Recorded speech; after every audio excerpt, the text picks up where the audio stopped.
বারে দেখা যাচ্ছে যে শিশুদের ক্ষেত্রে প্রকোপটা বেশি হচ্ছে এবং বয়স্কদের ক্ষেত্রে প্রকোপটা বেশি হচ্ছে, তার কারণটা কি? দেখুন, এর কারণটা হচ্ছে একটা হচ্ছে ইমিউনিটি, অবশ্যই একটা ফ্যাক্টর। কোভিড একমাত্র অসুখ যেটা ভাইরাসের মধ্যে বাচ্চাদের কম্পারেটিভলি কম বিপদে ফেলেছে, বড়দেরকে বেশি বিপদে ফেলেছে। সেখানে বাকি সমস্ত ভাইরাস যেখানে আমাদের ইমিউনিটি বডির একটু কম, একদম ছোট বয়সে ইমিউনিটি কম, একদম বয়স্ক অবস্থায় ইমিউনিটি কম, এই দুটো সময় কিন্তু সবসময় ভাইরাল ইনফেকশনের প্রকোপ একটু বেশি হবে, যে কোনো রোগের প্রকোপ এই সময় বেশি হবে। তো স্বাভাবিকভাবেই এই সময় শিশুরা বেশি ভুগছে।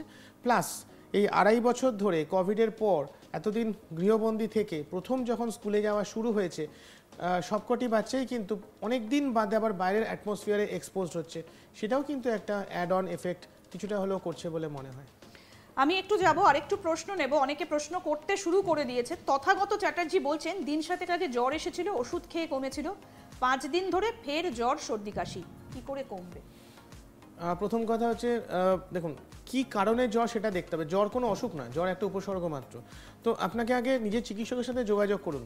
আরেকটি কথা বলি, এই যে ভাইরাল ইনফেকশনগুলো না, এইগুলোকে আমরা খুব একটা মারতে পারি না। একটা দুটো ভাইরাস ছাড়া, যেমন ইনফ্লুয়েঞ্জার কিছু ওষুধ আছে, বাকি অধিকাংশ ভাইরাসে কিন্তু কোনো ওষুধ নেই, সব সাপোর্টিভ।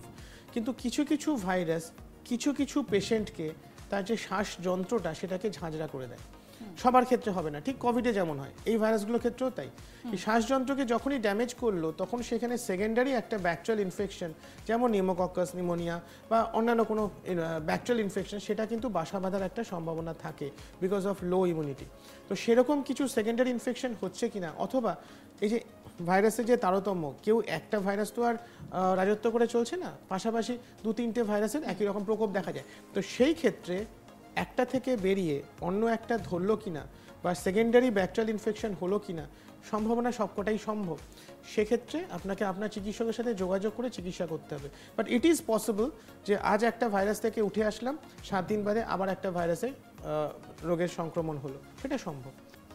আরও একজন প্রশ্ন করেছেন, বুবাই দাস। আমি আসবো আপনার প্রশ্নে, আপনি দুবার করে ফেলেছেন একটা প্রশ্ন। আমার সর্দি, গলা ব্যথা, জ্বর মাঝে মাঝে আসছে চলে যাচ্ছে, মাথা খুব ভারী হয়ে আছে, দোকান থেকে বলে ওষুধ খেয়েছি, কমেনি। অনেকগুলো সিমটমস বলছেন, সর্দি, গলা ব্যথা, জ্বর। না, সেটা বুঝলাম, কিন্তু প্রথম যেটা বুঝলাম না, এত কিছু যার সমস্যা রয়েছে বা যার সামান্য সমস্যাও রয়েছে, দোকান থেকে কিনে ওষুধ খাওয়াটা এটা কতটা যুক্তিযুক্ত, এটা বোধহয় আমাদের দেশেই সম্ভব। ইনফ্যাক্ট কিছু পত্রিকাতে এটা প্রমাণিত, তাদের রিপোর্ট আছে, ইন্টারন্যাশনাল জার্নালস, তাদের প্রমাণিত over the counter antibiotic sale ইন্ডিয়াতে কিন্তু highest in south east Asia. Pakistan, Bangladesh তার থেকেও অনেক গুণ বেশি। এটা কিন্তু একটা লজ্জার ব্যাপার। আপনার যদি শরীর খারাপ হয়েছে, তাহলে আপনি দোকান থেকে বলে দুটো ওষুধ, কোনো মানে নেই।